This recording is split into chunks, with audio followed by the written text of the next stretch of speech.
ay ano kayo? Okay. Napag-utusan kayo. Napag-utusan. Okay. Hindi, alam mo kasi ito. Okay. Ano Ito about it, optics niyan eh. Ito, sige, pakinggan ano, niyo, ano, ito ano. optics niyan. Kung sakasakali lang. Alam mo, advance tayo mag-isip. Kunwari lang. Sige. Nakakulong si Pangulong Duterte, di ba? Sigurado ako, ang ilalabas niyan sa media, alam mo naman ng mga media, media noche ang mga yan, di ba?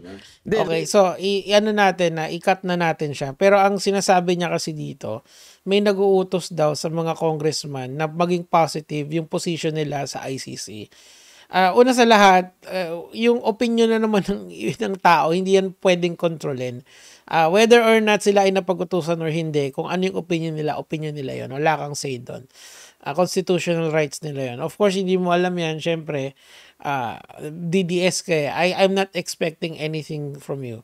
Pangalawa, kung pwedeng mong sabihin na napag-utusan ng kahit sinong congressman or vlogger na magsalita laban sa isang tao sa kay friend mo na si Duterte, at least friend mo or amo, I don't know and I don't frankly care kung ano yung ibig mong sabihin. Ang masasabi ko lang sa'yo dito, tol, pwede ko ring sabihin sa'yo yung argument na yon. Kung pwede mong sabihin yung argument na napag-utusan yung mga congressman, ikaw din, pwede ko ring sabihin sa'yo yan. Kung pwede mong sabihin na may mga vlogger na ba yan, pwede ko rin sabihin sa'yo yan.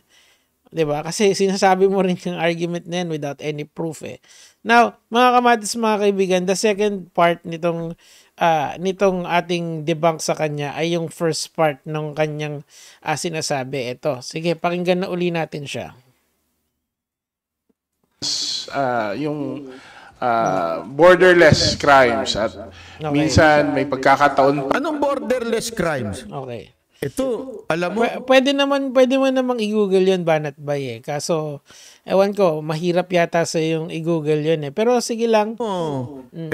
Naturingan kang representative, June, ha? Naturingan kang representative, taga saan ba ito? Borderless ang crimes. Ano naman ang kinalaman kung taga saan siya?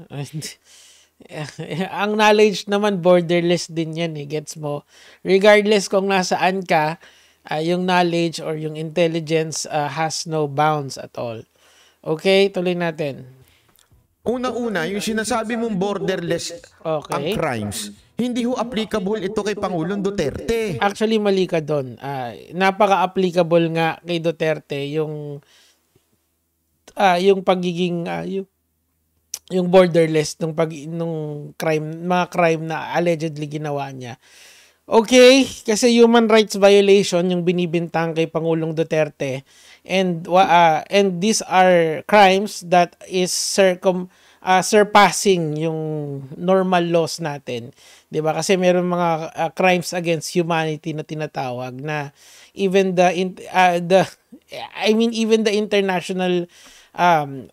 international scene is parang fina-frown upon nila 'yon. Gets mo? Kasi nga maraming pinatay allegedly si Duterte during the time of his yung kanyang stint as presidente and as mayor. Okay? Pero hindi ako magdodwell sa mga sinasabi ko. I will give you research and facts. Okay? Simulan natin nung mayor si Duterte. There is a research, ayan, from Amnesty. Sino ba gumawa nito? Teka lang Kasi ito muna. Kasi may isang rapporteur na nag-investigate sa mga records about sa extrajudicial killing sa Davao, and natagpuan nila on the average around 115 people ang pinapatay doon araw-araw nung taon ng 2007 to 2008 while hindi pa presidente si Duterte niyan. And Human Rights Council, I think galing to sa Amnesty International if I'm not mistaken. Ito yung research na ginawa nila in 2009. Okay? Ito po ay legitimate document. Wala pong nag-imbento nito at hindi ito fake news. Ito po ay iniimbestigahan ng UN yung mga alleged violation of human rights ng bawat politiko sa iba't ibang bayan. Kasi nga, when you are a mayor or a congressman of a certain district, may influence ka over so many things. Totoo naman yun, yung political clout mo can affect so many things. So, they are going in as a third party para mag-imbestiga. Okay, yun din yung ginawa ng ng ICC ngayon, kaya sila pinapasok dito at nag-imbestiga sila. And according to news sources, meron silang probable cause na kay Duterte and ibababa na yung warrant sa kanya. Sana mapabilis kasi para masaya. I'm very positive about that. Kasi nga, ito galing to ng Amnesty International. Sabi nilang ganun dito, there were thousands of deaths during the Duterte reign as president. Diba? Totoo naman yun. Nakikita natin yun sa balita nung araw eh. Ano bang sasabihin mo dito? Hindi yan totoo? Ano yan? Fake news yan? Hindi.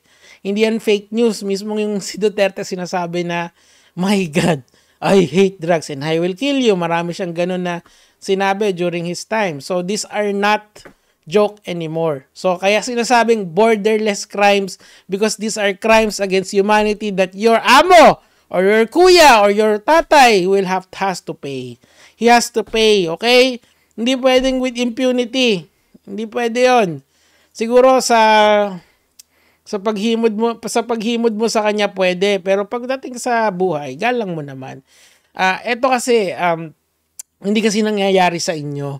Kaya parang wala kayong pakialam. This is a lack of empathy na pinapakita nitong tao na to. Again, Banat Bay, bukas ang tanggapan ko. Kung gusto mong sumagot, kung medyo matapang ka, pwede. Promise ko sa'yo, you will not like me. Kapag ikaw na ang inaaraw-araw ko, tuloy natin. Bakit to? Hindi naman siya nag-commit ng crime sa ibang bansa. No, he committed crime against humanity. Gets mo? Stupid motherfucker. Of course, yung jurisdiction is borderless nga. Kasi nga, crimes against humanity yung tinutukoy ng ICC. Okay? Bobo! Kinang-inan, lakas mo magtawag ng bobo. Hindi mo rin pala naiintindihan yung balita. Yung sinasabi nung argumento ng mayor. Ay, ng congressman. Ang pinagbibintang sa kanya ng ICC ay yung mga quote-unquote EJK na yan. Hindi! Crime against humanity. Hindi lang basta EJK yon.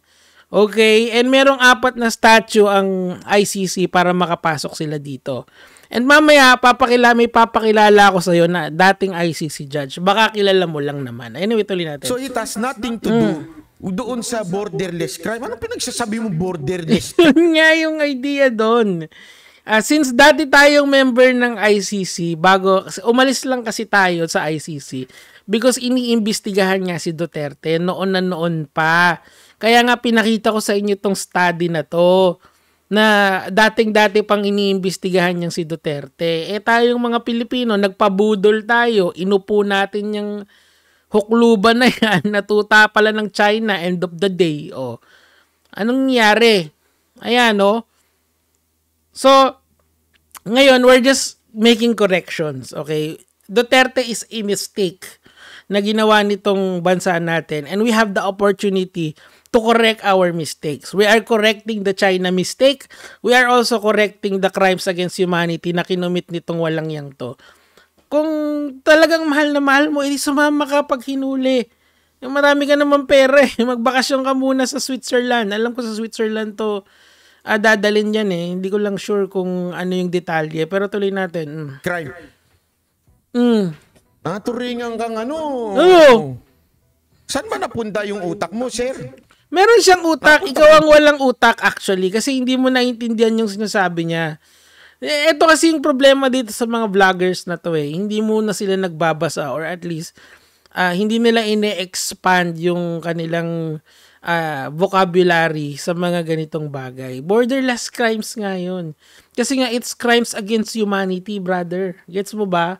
Or tanga ka lang talaga. Alam ko, palagay ko tanga ka lang talaga, Banat Bay eh. Palagay ko Pero again, bukas ang aking tanggapan. Kung gusto nyo ng sagutan sa internet, very open. Very open, come at me full force. Lahat kayo sabay-sabay. Tuloy. Ba lahat sa chat? Anong kinalaman ng pagkamataba sa talino at saka sa katangahan? Hindi pwede kong sabihin. But parang kasing dami ng buhok mo, yung brain cells mo sa ulo. Wala, di lugi. Konti na lang yun. Yung isang bansa ay hindi na kayang papanagutin yung mga gumagawa ng krimen o minsan yung nandun mismo sa kapangyarihan. Oh. We can never say kasi we're okay now, but what about in the future, di ba? What about forever? At ang ICC ay isang magandang mekanismo kung saan sa isang bansa ay nagkaroon na ng failure ng isang... We're not saying just the Philippines. We're not just saying sa ngayong panahon. But in the future, I think there's some value Pasagutin of natin having this. si Banat But clearly, joining the ICC, withdrawing from it, or returning to it, is a call that the administration is in a better position to determine. Kasi Dahil pa sinasabi, gusto mo lang na media mileage. Ayun. Sabihin mo na lang, wala naman sa kapangyarihan namin na wala naman yung saysay yung opinion namin. Kasi sa Pangulo naman yan. Eh, ba't kayo nagdadaldal dyan? Okay, so explain natin kung ano yung ating affiliation sa ICC. Banat Bay, yung sinasabi ni Congressman, may merito yun kasi dating naman tayong member ng ICC. So to end this vlog mga kamatis, mga kaibigan, I would like to reintroduce sa inyo one of the judges ng ICC during her time. In 2011 mga kamatis, mga kaibigan, teka lang, ayusin natin para mas maganda. Si Miriam Defensor Santiago was elected as judge of the International Criminal Court, which hear against humanity from a former head of state. See? Si Miriam Defensor Santiago po ay dati na ICC judge. So, para sabihin mo na hindi natin gaya yung mga... para sabihin ni Congressman na hindi gaya kasi nga may impartiality kasi. Wala kasi... May impartial kasi ang mga judges sa ICC kumpara dito. Na syempre if kilala mo alam mo yun, baka maimpluwensyahan ng hukom lalong-lalo na kapag supporter ng Duterte politics. Pagdating sa ICC, all is fair, 'di ba? Yun nga lang talaga, sayang si Senator Miriam, one of our beloved politician yan na alam mo naman na palaban talaga, wala na siya ngayon. But in her memories, mga kamatis, mga kaibigan, we would like to push forward and move on na bumalik tayo sa ICC. And finally, panagutin natin one of the greatest tyrant in Philippine history. Someone who killed with impunity, and yan si former President Duterte. Okay? Manlaban na lang siya. Yun lang naman, gege mga lod.